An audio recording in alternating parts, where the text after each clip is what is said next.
Oi, gente, que alegria estar aqui com vocês mais uma vez no nosso cenáculo, esse lugar de intimidade, de oração, de partilha, de crescimento da nossa espiritualidade.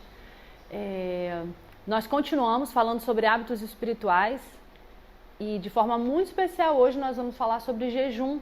Mas antes de nós falarmos sobre esse tema, eu quero convidar você, se você chegou agora no canal, ainda não se inscreveu, que você vá lá embaixo, se inscreva, curta esse vídeo e que você possa fazer algo muito especial também, que é compartilhar esse vídeo com alguém.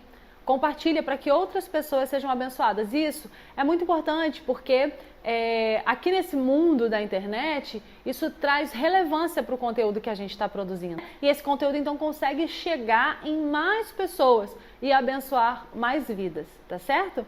Bom, vamos lá, vamos falar um pouquinho sobre o jejum. Nas semanas que passaram nós falamos sobre oração.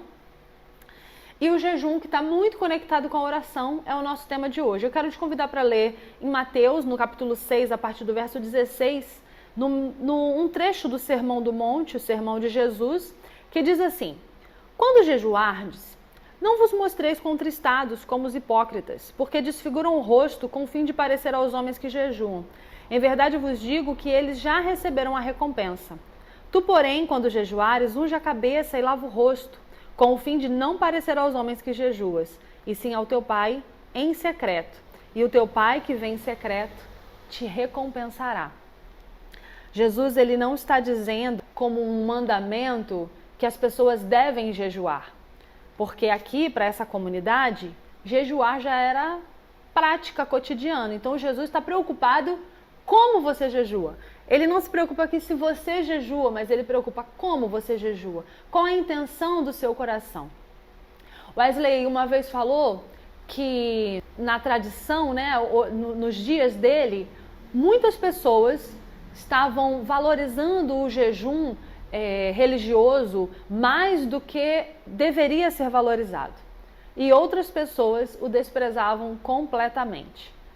Wesley, que valorizava muito o jejum, tinha essa preocupação, porque para muita gente o jejum começou a ocupar um lugar na vida como para os hipócritas.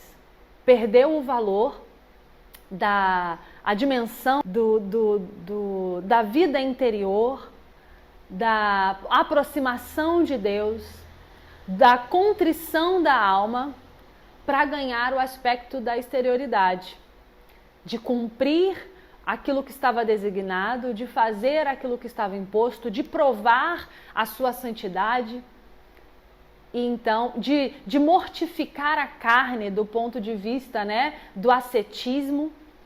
E Wesley então diz que esse não é um bom caminho, e a Bíblia nos diz que esse não é um bom caminho, porque quando nós fazemos isso, nós já recebemos a recompensa ali mesmo. A nossa recompensa já se encerra com o próprio jejum. E existem essas pessoas que valorizam assim o jejum. O jejum, mas na realidade hoje, no nosso cotidiano, ele é muito desvalorizado, porque as pessoas não sabem nem muito bem o significado de jejuar. E hoje em dia, quando as pessoas retornam a fazer o jejum, ele também ganha uma outra conotação. Num mundo de consumo, de consumismo, ele ganha uma função de moeda, de compra, de troca com Deus. As pessoas jejuam para obter de Deus uma bênção, para algum benefício próprio. Bom, a gente sabe que o jejum ele faz parte de muitas tradições, religiosas inclusive. E outras tradições não religiosas também avaliam como positiva a questão do jejum. O jejum pode fazer muito bem para a saúde das pessoas. Há muitas linhas de pesquisa sobre isso. O jejum, do ponto de vista da espiritualidade, ele também nos faz bem. Porque começamos a entender um pouco espiritualmente sobre as coisas que importam e as coisas que mais importam e as coisas que importam menos. Por exemplo, nós não somos dualistas, Não pensamos que o corpo tem uma desimportância na vida com Deus. Ao contrário, O nosso Deus se fez carne, habitou entre nós, vimos a sua forma como de humano, Então, há uma valorização por nós na questão do corpo. Mas quando a gente diz de valorizar aquilo que é interior, a gente está dizendo da comunhão com Deus em relação ao consumo, em relação às coisas materiais que hoje ocupam um lugar tão central na vida das pessoas. A gente vive um tempo, especialmente você que está me assistindo, se você tem a possibilidade de me assistir, muito provavelmente você não é uma pessoa que está passando fome.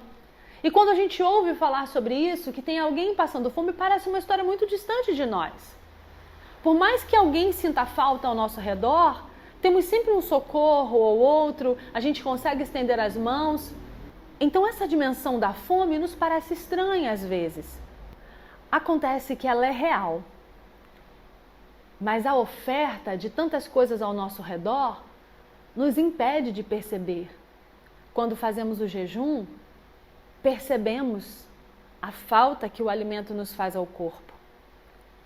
Conseguimos olhar com atenção para aqueles e para aquelas que têm mais falta. Tudo isso é benefício. Mas esse não é o motivo de fazermos jejum. Nós não fazemos jejum para barganhar com Deus. Não fazemos jejum para termos mais saúde física, apesar dele nos conceder isso muitas vezes. Não fazemos jejum porque queremos sacrificar a nossa carne.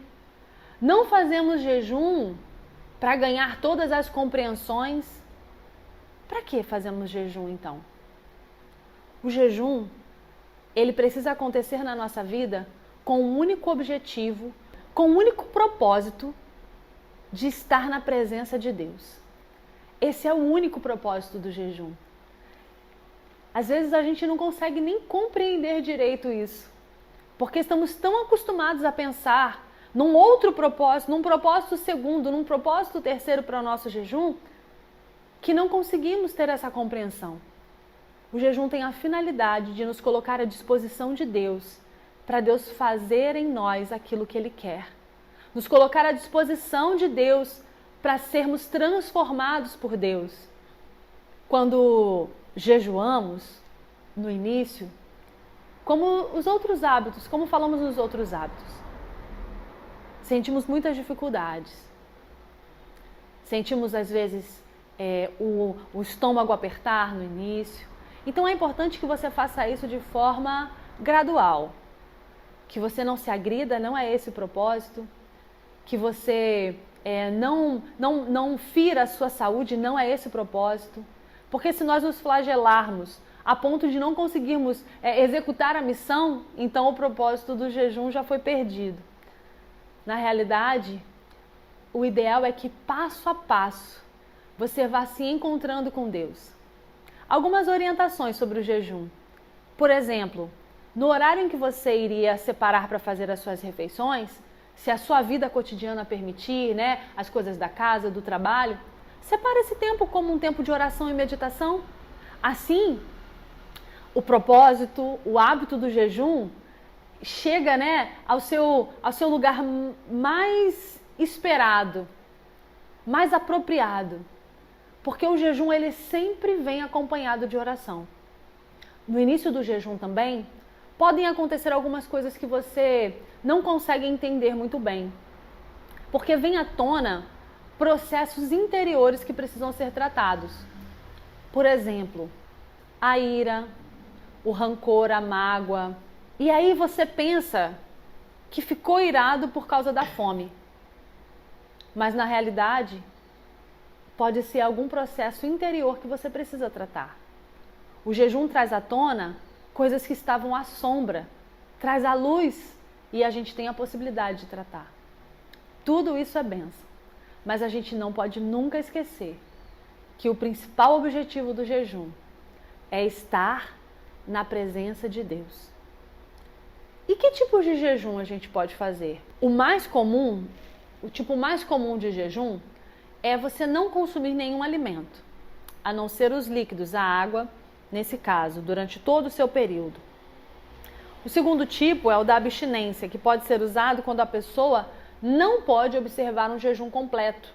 Então, ela permanece se alimentando daquilo que ela necessita para manter a sua saúde. Nos casos de uma pessoa que é enferma ou que está doente naquele período, mas gostaria de se abster. Um terceiro jejum, o da abstenção de alimentos de prazer, alimentos especiais, né? Quando você faz o jejum de um tipo específico, de alguns tipos específicos de alimento. É como o jejum, por exemplo, de Daniel, que você come mais na simplicidade, se abstendo daquilo que lhe dá maior prazer, ou refeições mais luxuosas. Então, o que a gente quer realçar é isso, a ligação do jejum com a oração. Ainda que você esteja fazendo as suas atividades cotidianas, ainda que você esteja na correria do dia a dia, o tempo do jejum é um tempo em que você separa para se conectar com Deus. E o próprio sinal do seu corpo te faz lembrar que você está vivendo um propósito de estar conectado com Ele. Jejum e oração, lado a lado. Esse é o grande propósito do jejum. Estar na presença de Deus, ser moldado e transformado por Ele. Nós temos esse desafio na modernidade, né? Se a gente consegue entender a importância desses hábitos como hábitos que nos colocam mais perto de Deus, se tantos autores bíblicos, se tantos personagens bíblicos mantiveram essa disciplina, se depois disso no Novo Testamento, em Jesus, o próprio Filho de Deus, as primeiras comunidades cristãs, se o nosso próprio povo metodista valorizou tanto, junto com toda a tradição, essa experiência, é porque essa experiência realmente é uma experiência de enlevo espiritual. Wesley, ele longe de pregar o ascetismo rigoroso, né? A primazia dele estava em que a oração e a devoção fossem parte fundamental do jejum. Além de Wesley, outra metodista, né, Hannah Ball, falando sobre os jejuns semanais, ela dizia que é um dia de jejum para o meu corpo, mas dia de festa para a minha alma. E ela ainda dizia que era um tempo de rara liberdade do espírito e de comunhão com Deus. Nós temos trabalhado isso, né, com a comunidade, temos buscado isso, resgatar a importância, e para nós temos escolhido o dia da sexta-feira. Se você sentir-se desafiado, faça isso também. Mas mais do que isso, tome uma decisão de se aproximar mais de Deus, de se colocar à disposição de Deus. E pratique o jejum, a oração, a meditação. Esteja disponível para aquilo que Deus tem para fazer na sua vida, para a transformação que Ele quer operar em você e através de você. Que Deus te abençoe, que Deus nos abençoe, que seja um tempo de crescer em graça, em conhecimento de Deus.